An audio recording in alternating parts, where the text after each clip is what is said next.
In this video, we will be discussing about different types of estimates and their accuracy levels. We will also discuss about the different techniques of estimation, and we will discuss about the project budget and the components of a project budget. Here are the estimate types. The first one is a rough order of magnitude, or the ROM, rough order of magnitude estimate. The expected accuracy level here is -25 to +75%.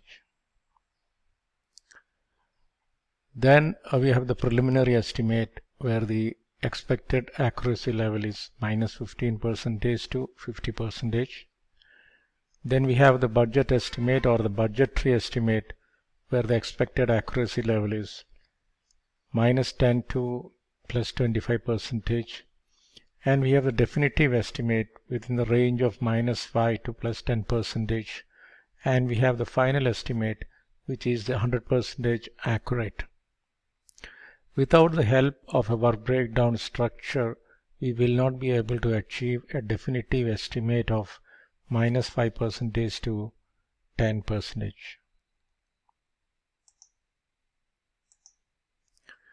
And here is the list of estimation techniques.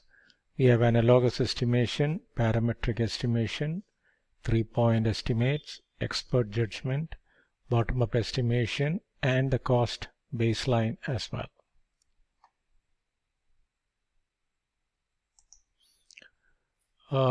This diagram gives the accuracy level of the various types of estimates.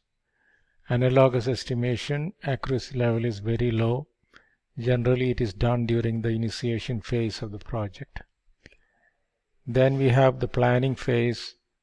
The accuracy level is slightly better than analogous. The parametric, the accuracy level is slightly better than analogous. And 3-point estimate is done during the final planning. Accuracy level is better than analogous and parametric. And we have the rolling wave, or the moving window planning. The rolling wave or the moving window estimate, the accuracy levels are better than analogous or parametric or 3-point. What is analogous estimation? It is about comparing a past similar activity and then taking the estimates of that past similar activity into the current estimate. Here, if you see, this is the previous project, this is the current project. Feature 1 estimate was 10 in the previous project. The current project, I am just taking that number to the current project. Similarly, feature 4 is similar to the feature 2 which we did in the previous project. So I am just taking the estimate of the feature 2 from the previous project as the estimate for feature 4 in the current project. This is an example of analogous estimation. You go by comparison.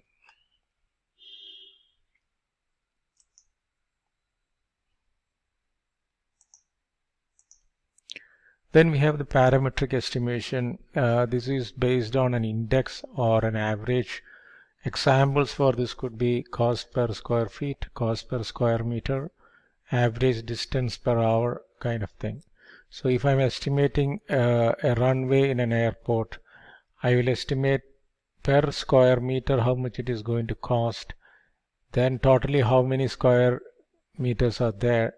Then based on that unit, I can multiply with the total area and get the total estimate. That is parametric, and the unit estimate is based on historical data.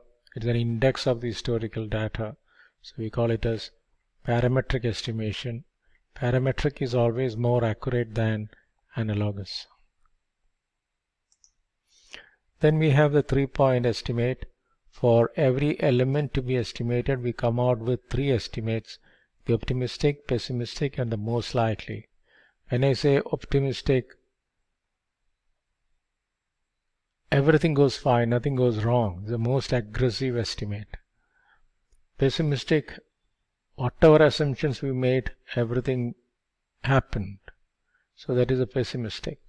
And the most likely, based on our expertise, we say by and large, okay, this is going to take this much, that is the most likely. So for every element to be estimated, we come out with three numbers: optimistic, pessimistic, and the most likely. Then there are two formulas here: triangular distribution and the beta distribution. The triangular distribution, we go by, we add up all these three estimates divided by 3, that is the triangular distribution. A beta distribution, we apply the formula optimistic plus 4 into most likely plus pessimistic by 6. So 7 plus 4 into 12 plus 14 by 6, that is 11.5. Organizations may use any of this formula based on the instructions. Now here we have a WBS, and it is decomposed to the activity levels. Now so far we were doing a top-down estimation. We had a very high level order of magnitude estimate with a high level scope. Then that got decomposed further and further till the work package level.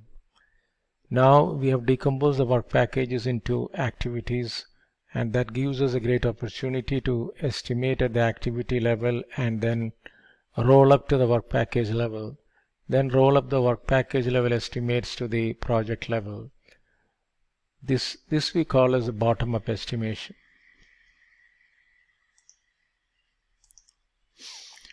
Then projects sometimes for the immediate window, that means where there is action for the next 90 days, we have totally fully blown activity level schedules, and things falling beyond that is only at a work package level. So for the immediate window where their activities are there, where I have the luxury of estimating at the activity level, I can go with a definitive estimate. Whereas things falling far away, it can be a budgetary estimate only. Then determine budget. One is cost aggregation. Aggregate the cost from activity to work package to project. Then we need to think through reserves analysis. Things can go wrong in projects, so we have to provide some reserves. Two types of reserves: management reserves and contingency reserve. And we'll discuss about funding limit reconciliation. The biggest challenge in project is the maintaining enough liquid cash throughout the project so that we can make all the payments on time. Otherwise project will be impacted negatively. So we should always strike a balance between expenditure versus availability of funds. This process we call it as funding limit reconciliation.